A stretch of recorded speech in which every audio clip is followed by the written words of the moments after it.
मेरी बेटी पूजा कहां छिपा रखा है तुमने उसे? कृष्णा, आग और तेल का खेल बड़ा घटिया होता है। मेरी बेटी की गृहस्थी बर्बाद मत कर। कहीं दिल का मरीज तो नहीं है?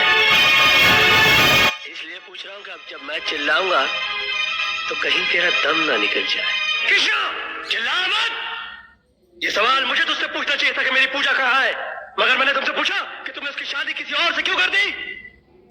चाय की खेती करने वाले अमीरजादे, जितनी तुम्हारी साल भर की कमाई है उतने रुपयों के सर्फ और साबुन से मेरी हवेली के फर्श धोए जाते हैं। नजर उठा के देख इसकी ऊंचाई की तरफ। जब तक तेरी नजर इसके घुम्मत तक पहुंचेगी तेरे कान से तेरा सर नीचे गिर जाएगा। तू क्या समझता है कि मैं यहाँ पर बैठा पूजा की जुदाई का शौक मनाता हूँ, उसका मातम मनाता हूँ? नहीं, टाइम नहीं है अपने पास। यहाँ पर पूजा तो क्या, उसकी यादों को भी आने की इजाजत नहीं। रुको जरा, सब्र करो। इस हवेली के दरवाजे से सिर्फ मैं अंदर आता हूँ और खिड़कियों से मुझे जिंदा रखने वाली हवाएं अंदर आती है। इसके सिवाय कुछ और दिखाई देता है तुझे अंदर? ठीक है, ठीक है कृष्ण प्रसाद, मैं जा रहा हूं, लेकिन याद रखना, अगर मेरी बेटी के भागने का सबब तू है तो तेरे लिए बहुत बुरी बात है। हवा आने दे। क्या मालूम नहीं तुम्हारी माँ ने तुम्हें क्या सिखाया, लेकिन मेरी माँ ने मुझे यह सिखाया कि हालात को अपना गुलाम बनाओ।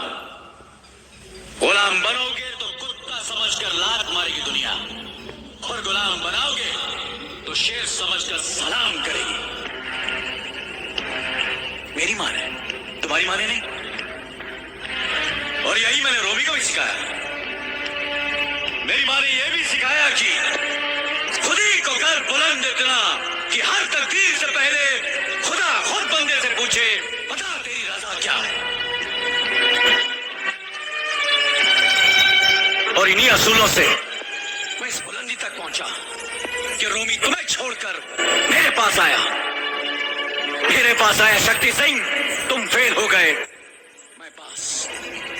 समझ गए? समझ गए? समझ गए? वो तो अच्छा हुआ कि आप बीच में आ गए, वरना एक कान के नीचे मारता तो 32 ही हाथ में आ जाती। अपना रूप नहीं देखा उसने? एक बात बता रही है, वो कागज तूने चोरी किया ना? तूने चोरी किया ना? साले।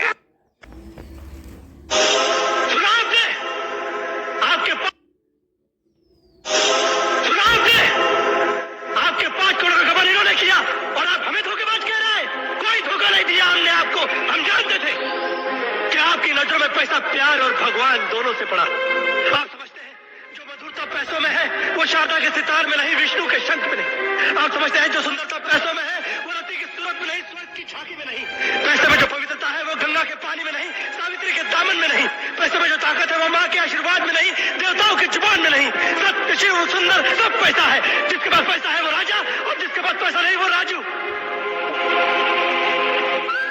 पहले पैसा इंसान के हाथ की बैल हुआ करता था, और आज इंसान के हाथ बैल में पैसा ढूंढते।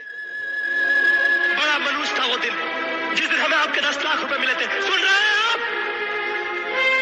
आपके उन्हीं पैसों की वजह से हमने अपने सपनों और मंसूबों को महल खड़ा किया, और उन्हीं पैसों की वजह से आज हम अपने उन्हीं सपनों और मंसूबों के खंडर के ऊपर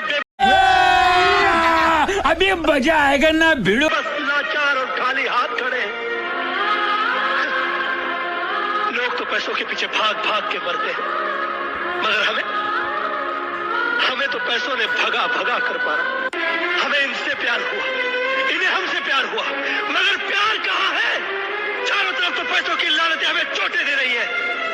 हम अपने बगल में आपको महसूस कर रहे थे, मगर आप हमारे पहले प्यार पर तरस खाकर खुद त्याग की देवी बन गई और बिठा दिया इस करोड़पति की बेटी को हमारे बगल में, जिसके बाप ने हमारे सामने 1 करोड़ की शर्त की ना पटने वाली खाई खोद दी थी। और हमें कहता है कि हमें प्यार का फलसफा नहीं मालूम। प्यार छल नहीं, त्याग है, तपस्या है, पूजा है, प्रार्थना है, इबादत है, अरदास है। नदियों और झरनों के होने के बावजूद पपीहा पूरा साल प्यासा रहता है, क्योंकि उससे स्वाति की बूंदों से प्यार होता है। हजारों शाह है इस दुनिया में, मगर चकोर की नजर सिर्फ चांद पे टिकी रहती है, क्योंकि वो चांद से प्यार करता है। प्यार करने वालों को प्यार खुद अपना फलसफा बताता है। हमारी 7वीं फेल पर मत जाइए। हम जिस धरती पर पैदा हुए हैं ना, वहां पर प्यार का नस्ल आने वाले कौवे की चोट को भी सोने से बढ़वा दिया जाता।